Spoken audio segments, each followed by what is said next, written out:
या बातमीचे प्रायोजक आहेत quality chicken centre wholesale and retail. आमचा पत्ता न्यू तिरेगाव फॉरेस्ट व fish market forest Solapur. Hindi भाषा सक्तीच्या विरोधात सोलापुरात महाराष्ट्र नवनिर्माण सेनेच्या वतीने निदर्शने करत GR जाळण्यात आला। जर सरकारने महाराष्ट्रात हिंदी सक्ती करण्याचे षडयंत्र केले तर सरकारला जशास तसे उत्तर देऊ असा इशारा यावेळी मनसैनिकांकडून देण्यात आला। महाराष्ट्रात हिंदी सक्ती करणारे भाजप सरकार गुजरातमध्ये हिंदी सक्ती का करत नाही असा सवाल उपस्थित करत केवळ परप्रांतीयांच्या मतावर डोळा ठेवून भाजप सरकार हे षडयंत्र करत आहे असा आरोप देखील महाराष्ट्र नवनिर्माण सेना पदाधिकाऱ्यांनी यावेळी केला। यावेळी उपस्थित जिल्हाध्यक्ष विनायक महिंद्रकर, लोकसभा अध्यक्ष प्रशांत इंगळे, शहराध्यक्ष जैनुद्दीन शेख, विद्यार्थी सेनेचे जिल्हाध्यक्ष अभिषेक रंपुरे, शिक्षक सेना राज्य सरचिटणीस जयवंत हक्के, राज्य उपाध्यक्ष संतोष कुमार घोडके, वाहतूक सेनेचे जिल्हा संघटक प्रसाद कुमठेकर, प्रकाश कोळी, विश्वास गजभार, गोविंद बंदपट्टे, सोपान महिंद्रकर, वीरसंगप्पा बोज, गणेश राऊत, सैपन जमखंडी, समर्थ माळगे, अभिषेक इरकल व महाराष्ट्र सैनिक उपस्थित होते।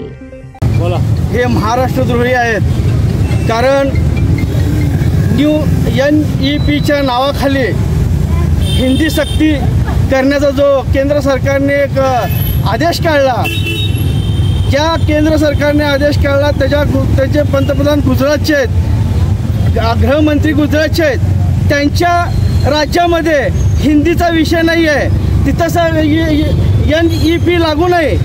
परंतु जाणून बुजून महाराष्ट्रामध्ये हा कायदा या सरकारने लावलेला आहे, फडणवीस सरकारने।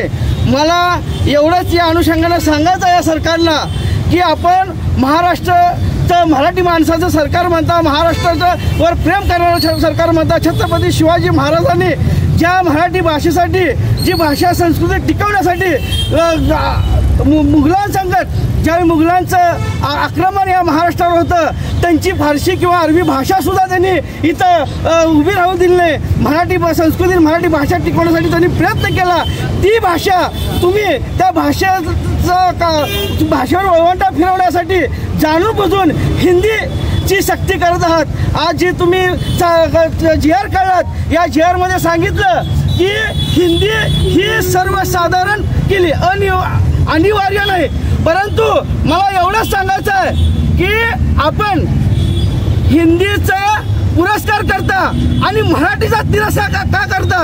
कारण हे महाराष्ट्र जे राज्य आहे हे छत्रपती शिवाजी महाराजांच्या विचाराचं राज्य आहे, ज्या छत्रपतींनी मराठीसाठी गमिनी कावा केलेला आहे। परंतु या राज्यातलं सरकार पेशवाईचा पुरस्कार करत आहे आणि पेशवाई या राज्यामध्ये आल्यापासून महाराष्ट्राच्या संस्कृतीचा विनाश चाललाय। मी आज या अनुषंगाने सांगतो, ज्याप्रमाणे दक्षिणेमध्ये हिंदीला तामिळनाडूचं उदाहरण घ्या, आज ते सुप्रीम कोर्टात आहे, तिथं विषय नाही। दक्षिण भारतामध्ये सुद्धा विषय नाही। उत्तर भारतामध्ये तुम्ही बिहार घ्या, मध्य प्रदेश घ्या, उत्तर प्रदेश घ्या, या भागामध्ये हिंदीचा विषय नाही आहे, तुम्ही तिथं अनिवार्य केलं नाही आहे। परंतु जाणून बुजून महाराष्ट्रामध्ये ही जर हिंदी सक्ती जर तुम्ही लागू केली, कारण आतापर्यंत आपले 5वी ते 5वीच्या पुढे हिंदीचे अनिवार्य आहे, परंतु तुम्ही जे पहिलीपासून जे करायला चालू केलं यात तुमचं षडयंत्र दिसायला लागलं आहे। आणि असा महाराष्ट्र कधी खपून घेणार नाही।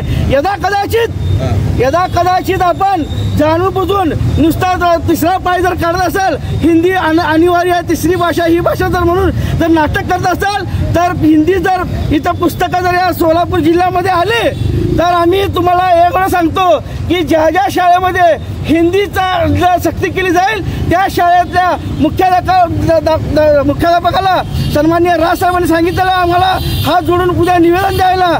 उद्या आम्ही हात जोडून निवेदन देणार आहे, कारण आम्ही मुख्यमंत्र्याला पत्र दिलेलं आहे, शिक्षण मंत्र्याला पत्र दिलेलं आहे।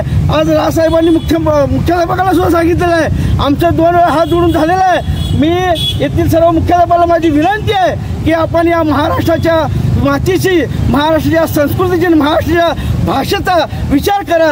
कारण केंद्र सरकार, नॅशनलिस्ट पार्टी या राज्यातील प्रादेशिक पक्षाला संपवण्यासाठी, त्यांचा अजेंडा या राज्यामध्ये रुजू करण्यासाठी हिंदी भाषिकाचं षडयंत्र रचत आहे। त्याला महाराष्ट्राला विरोध करणार, एवढं आम्ही सांगतो। ताज्या बातम्या पाहण्यासाठी प्राईम महाराष्ट्र न्यूज चॅनलला सबस्क्राईब करा।